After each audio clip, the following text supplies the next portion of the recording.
Yes, the stakes are pretty high, but I'll tell you, Matty Holland, what fans are saying. Fans are saying Ronaldo 4, Messi nil, count the penalty, it's Messi -1. That's how they're looking at it. Yeah, this debate is never going to end until he scores the penalty. Yeah. The debate will never end between the two, but it's a fascinating spectacle to see Ronaldo come out of the blocks.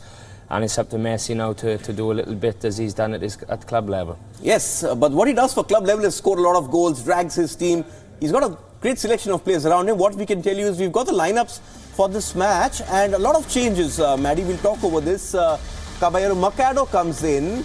Otamendi stays. It's a back three. This is according to the FIFA website. A few changes. Salvio played behind last time. Mascherano stays. Perez comes in. Acuna comes in. Meza played the last game, Messi played, Aguero played as well. But 3 changes. He's made 3 changes. What do you think about this? I'm quite surprised. Feeling the pressure? Maybe. I mean, it's a big change systematically. I think obviously, they need to find a way to help Messi carry the team through. In the shape that they've got, I actually did feel that possibly some players were playing a slightly different position. But it's certainly be interesting to see this game. I don't think it's the strongest lineup they could have gone with. Yeah, but will it get the job done? Because they threw the kitchen sink against Iceland, but they couldn't get a way through, and then Messi missed that penalty. The team obviously down. If you're the coach, you're the manager, how do you get this team to believe in themselves once again, especially when he's made so many changes? Well, Sampaoli's a coach that has done it in other jobs. I mean, I don't think potentially Argentina's a bigger job maybe than the Chile job, and Sevilla job obviously is club football, but he's a motivator, he's a top coach. Messi, again, he's not easy to manage. He's the fulcrum of the team, everything has to revolve around him.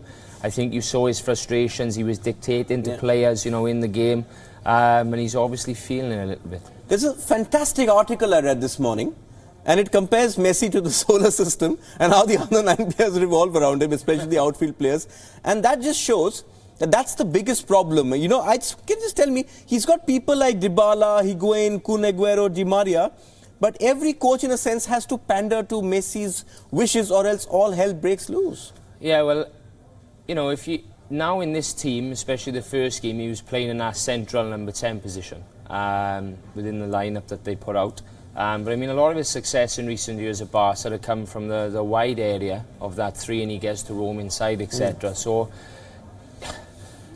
what do? He obviously wants to play bang in the middle. You've got players that also can play there that could probably help the team. I mean, Di Maria did nothing for me in the first game. So they're going to have to find a way, whether it's him dragging them through or the others coming through with him also. I'm going to point to an interesting stat, perhaps just showcases why Argentina have struggled in the last 5 or 6 years. And Maddie, there's just one outfield player in this entire World Cup after the opening round of fixtures who has run less than all the other players in any team. Any guesses who that is? Leo Messi. Even two goalkeepers, Maddie, have had more distances clocked than he has, with or without the ball. That's a telling comment, and that just shows why this is not a team. This is all about one man. You can just, when you have your tactical board, remove everyone else, just have him and have him play football. Well, I mean, the thing is now with statistics is that the statistics are, you're talking about distances covered. Possession was a big one, for a long time, but teams were still losing even though they dictated possession.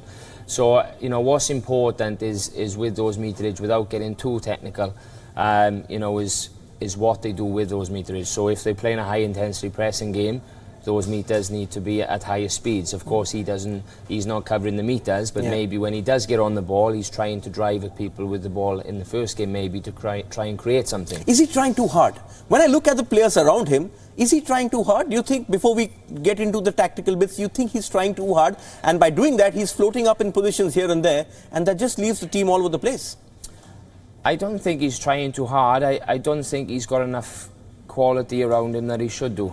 I mean, we looked at the lineups. Mascherano will play tonight. For a long time, Mascherano's been playing in a back 3. He's been playing as a centre-back, and now you go into a World Cup aging. He's playing in midfield. Enzo Perez is also another player playing tonight. He's aging also in midfield. So, is he trying too hard?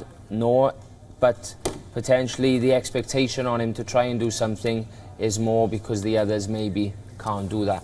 Argentina didn't have space against Iceland, but looking at Croatia, the way they play their opening game, you think they are going to get a lot of space. How does Argentina and Sampaoli and Messi, how do they exploit that space which will be created, especially with the way Rakitic and Modric play? They're going to have those runs as well.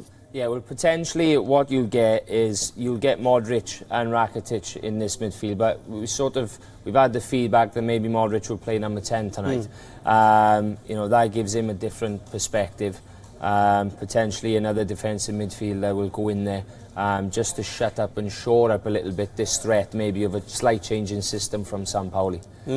But is there something which Croatia can exploit? Because what we do know that both Modric and Rakitic, great passers of the ball. They have the likes of Perisic who can actually drag a player out. And then you have the runners coming through, especially how we saw Christian Eriksen in the first game. Well, for me personally, you know, in terms of exploiting, you know, by playing with a back three, naturally you're always going to get a little bit of space in these areas, just left and right of the outside centre-backs. So, you know, there's going to be space. In this 3-4-3 system, it's complex, it's not easy. You've got Aguero, Messi up top with Meza also, so they are not going to really, I don't think they're going to do a great deal of defensive work. So Croatia are a good side. They've got top players, you know, top players. They've got goals in them also. Of course, they play a 4-2-3-1 system. I know quite a lot about Zlatko Dalic. I spent 4 days at Alain when he was a club coach there, so he's quite rigid in the way that he is. I'm sure that he will give Modric a lot of freedom like he did with a player like Omar Abdul-Rahman. So I'm sure that Modric will try and pick these off, especially for the wide players to join in and try and create things in behind. Okay, if that happens, we're going to have a cracker on our hands, and I think it's time we see Argentina in all their glory.